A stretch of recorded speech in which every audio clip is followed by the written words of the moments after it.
இது ஒரு up and down அவ்வளோதான். ஒரு ரோடு எப்படி மேடு பள்ளமாக இருக்குதோ அந்த மாதிரி ஒரு வாழ்க்கை சுழற்சியில் இது ஒரு மேடு, இது ஒரு பள்ளம், அவ்வளோதான். இது ரைட்டு, இது தப்புன்னு இல்லை. இந்த பள்ளம் வந்தால் தான் அடுத்த மேடுக்கான ஒரு மதிப்பு வரும், மேடு வந்தால் தான் அடுத்த பள்ளத்துக்கான தேவை வரும். இப்படி தான் வாழ்க்கையே நகருது. இப்படி பார்க்கும்போது திருமணம்ன்றது என்னென்னா, இரு மனங்கள் ஒன்றாக சேர்ந்து அடுத்த தலைமுறையை உருவாக்குதல். இது எல்லா மிருகமும் செய்யுது. எந்த மிருகத்துக்காக எனக்கு துணை கிடைக்கலன்னு வருத்தப்படுறதை பார்த்துருக்கீங்களா? எல்லாத்துக்கும் எல்லாமே இருக்குது, அவைலபிளாக தான் இருக்குது. பட் சாய்ஸஸ் தான். திரும்ப அதே தான் மனுஷனுக்கும். மனுஷனுக்கு என்ன வித்தியாசம் இருக்குன்னா, இங்கே வந்து ஒரு ஒழுக்கம்னு ஒன்று இருக்குது. ஏன்னா இன்னாருக்கு இன்னார் பிறந்ததுன்னு அடையாளப்படுத்த வேண்டிய கட்டாயம் இருக்குது.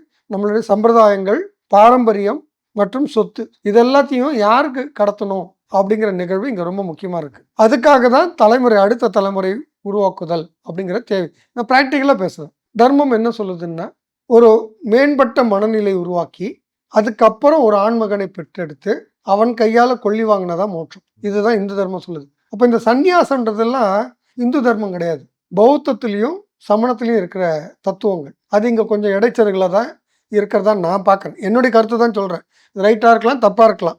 எனக்கு புரிதல் என்ன இருக்குதோ அதை நான் ஷேர் பண்ணுறேன். அப்போது குழந்தை பெற்றுக்கணும்னு சொல்கிறாங்க, அதை வளர்க்கணும். தன் பொறுப்புகளை முடித்த பிறகு கணவன் மனைவியாக காட்டுக்கு போகணும். மனைவியை தனியாக விட்டுட்டு போகிறது இல்லை சன்னியாசம், வானப்பிரஸ்தம் தான் இருக்குது. வானப்பிரஸ்தம்னா கணவன் மனைவி இந்த குடும்ப வாழ்க்கையிலிருந்து விலகி தனிமைப்பட்டு தன்னுடைய அபிலாஷைகள் எல்லாம் நிறைவாயிடுச்சுன்னு பூரணத்துவத்தை நோக்கி நகருதல் வாழ்க்கை. வெற்றியிடம் நோக்கி நகருதல் வாழ்க்கை இல்லை. இப்போ நீங்கள் சொல்கிற சந்நியாசம்ன்றது வெற்றி நோக்கி நகருதல். எனக்கு எதுவும் பற்றில்லாத நிலை உருவாக்கிக்கிறேன். இப்போ சன்னியாசிகள் வாழ்ந்ததெல்லாம் தப்பா?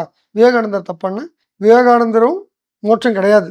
அப்புறம் ஏன் அவங்க இந்த தேர்ந்தெடுத்தாங்கன்னா, அவங்க திரும்ப திரும்ப இந்த பூமிக்கு வர்றதை சொல்கிறாங்க. வந்து ஜனங்களை நல்வழிப்படுத்துறத அவங்க கொள்கையாகவே எடுத்து திரும்ப திரும்ப வராங்க. விவேகானந்தரை நிறைய படிச்சிருக்கேன், அதனால இதெல்லாம் கோட் பண்ணால் நல்லா இருக்கும்னு நம்புகிறேன். அங்கேருந்து தான் என்னுடைய கருத்துக்களை நான் எடுத்துக்கிறேன். வந்துட்டியான்னு கேட்குறாரு விவேகானந்தரை பார்த்தோன்னே ராமகிருஷ்ணர். என்ன வந்துட்டியான்னு கேட்குறீங்க? என்ன, நான் இவ்வளோ நாளாக உனக்கு கூப்பிட்டு இருக்கேன் தெரியுமா அப்படின்றாரு. நீ யார் தெரியுமா? உனக்கு தெரியாது, நான் சொல்கிறேன்.